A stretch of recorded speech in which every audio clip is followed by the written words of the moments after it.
What is up, y'all? Welcome back to another episode of Surfing the Stream, where every week we are on a quest to find out what is the greatest movie of all time. I am here to review The Last Stop in Yuma County. This was a movie that joined my watch list fairly recently.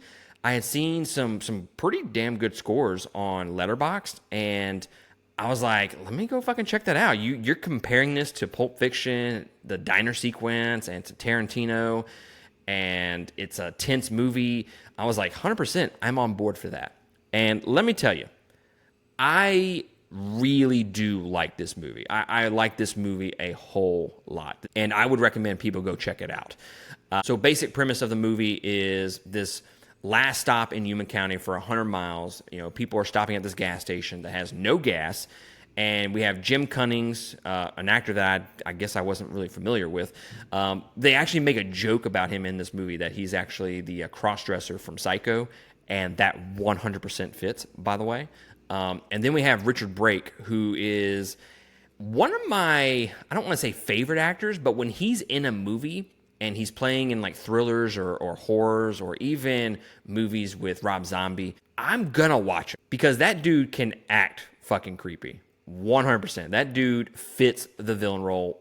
So 90% of this movie takes place within this diner, and that's where like the Pulp Fiction diner sequence kind of comes into play, and they do a really good job. I'm not going to say that it was on the edge of my seat and I was just couldn't turn my eyes away from it or anything like that type of tension, but you don't realize just how tense this movie is until the fucking climax happens, like 100%. Like I was kind of thrown off by the fact that I was so invested in this movie, and then the sequence just happens, and I was like, holy shit! Like, was that?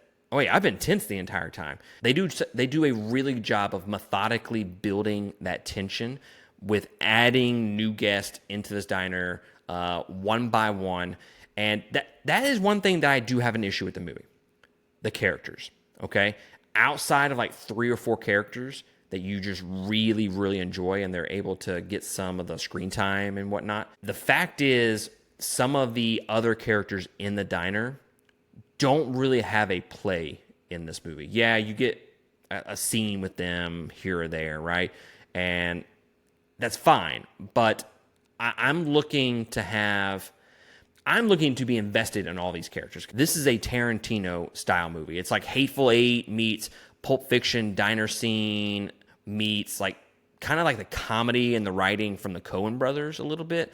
I won't sit here and say that the writing is nearly as good as Tarantino or Coen brothers because it's not. I think those two have some of the best writing in Hollywood for sure, especially Tarantino. He's like number 2, number 3 favorite directors of all time. I absolutely fucking love Tarantino. But this movie definitely has those influences woven through the entire movie, and it's blatantly obvious. But guess what? I'm not mad at it. Not mad at it whatsoever. So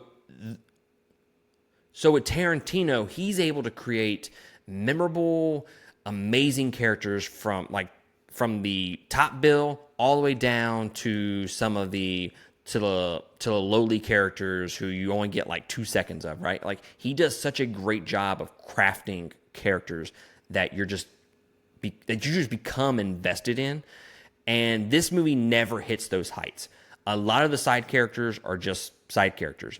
And I wish they would have developed them a little bit more and given us a little bit more of them and created, I guess, more unique personalities.